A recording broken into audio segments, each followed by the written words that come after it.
Hey guys, welcome back to another video, and today we will be picking up where we left off from my last video where I showed you my front flip animation tutorial part 1. If you haven't already checked that video, you can find it in my channel together with my other animation tutorials. Today, I will show you how I did this animation from the cleanup all the way to final compositing. I'd like to thank Caitlin the Shell, by the way, for being a badass and inspiring me to create an animation of one of her TikTok videos. So, without further ado, let's animate.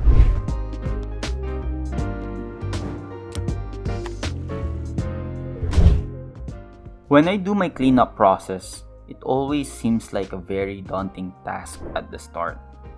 One of the questions I always ask myself is whether or not I should do a line art or ink it. And the answer has always been yes ever since I started doing frame-by-frame animation. But honestly, this is just because I'm still afraid of exploring a style without line art. Maybe in the next animation I'll try something that I have been thinking to eliminate the lines in my final composition. But for now, inking it is. Line art can be quite tedious, but it's very therapeutic and satisfying at the same time. I'm using a simple solid brush during this inking process, and my left hand is at the undo button all the time. One of the things I'd like to do more often is to zoom in really close to the image as I trace my tie-down drawings. This allows me to use my full arm as I draw, which makes it easier to create long fluid lines that are not jittery. During this process, I tend to listen to some upbeat music to raise my mood in this mundane task. It is also at this point where I start working on the in-between drawings. For this part of the animation where she throws the sword up, I copied some of the parts of the previous drawings such as the head and the arm to stay consistent with it. Sometimes I will trace it and move the part to the in-between position. While I was doing this work, there weren't any timing charts that I used simply because I was already working with a reference that provided me the information I needed for the timing charts. This animation could have been improved for sure with a well-thought timing chart. There was a moment where I also adjusted the timing of the drawings at the start of the animation and even deleted some of the in-between drawings to improve it. Now I'd like to show you a technique that I do for fast-moving actions, which is smears or motion blur. This technique is widely used in animation whenever you want to emphasize a fast movement. In this case, the front flip, which happens in less than a second, can benefit from this technique. If we look at the drawings, the feet have quite a distance from each other. Therefore, what I do is to close in that distance through the use of motion blur. Instead of creating an in-between for these two drawings to smooth the action, we can simply create an arcing line to the second drawing. We always have to remember the principle of arc, because most action tends to move on an arc. This is the reason why instead of just creating a simple line connecting the foot, for example, I am creating an arc that traces where the foot will move throughout the space. The way I use this technique is very simple, at least for now, but I've seen more advanced animators out there who use a version of this technique as a transition for a camera movement in a particular shot, which I think is pretty dope.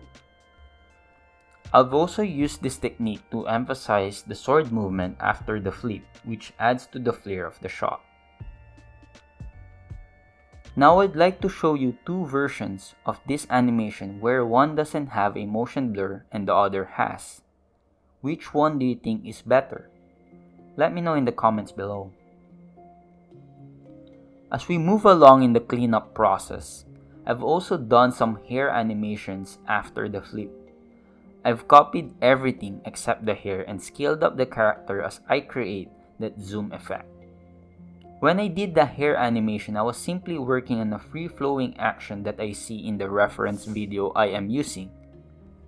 This also creates the animation principle of overlapping and secondary action. After the whole cleanup process, I began doing the coloring of this animation. I started with a basic tan color for the skin, charcoal black for the mask and shorts, and dirty white for the hair. I then opted in for the teal blue for the sweater and shoes. I would say that I'm still learning the ways of a proper color scheme, but I have a basic knowledge of it that I can apply in the picture or animation. I then colored the sword in red and the scabbard in brown. I actually posted this finished animation in TikTok and was taken down because of violence. The only reason I could think of is the red color of the sword, which TikTok thinks is violent. So if any of you have any idea on why this is, let me know in the comments below. Coloring for me is again one of those mundane and tedious tasks in the animation process, but I enjoy it very much because it gives me a very therapeutic experience. After this coloring process, I began to create a background in Photoshop. I used a reference I found on Pinterest which resembled the look of the initial sketches I made for the background.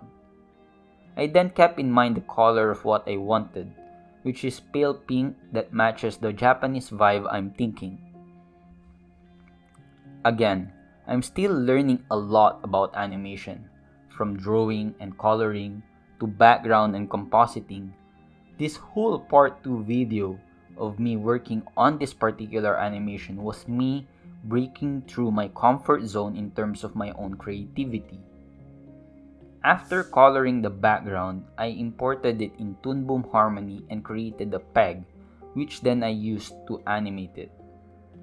This process is more often called motion twinning, where you only use one drawing to animate it through the software interface.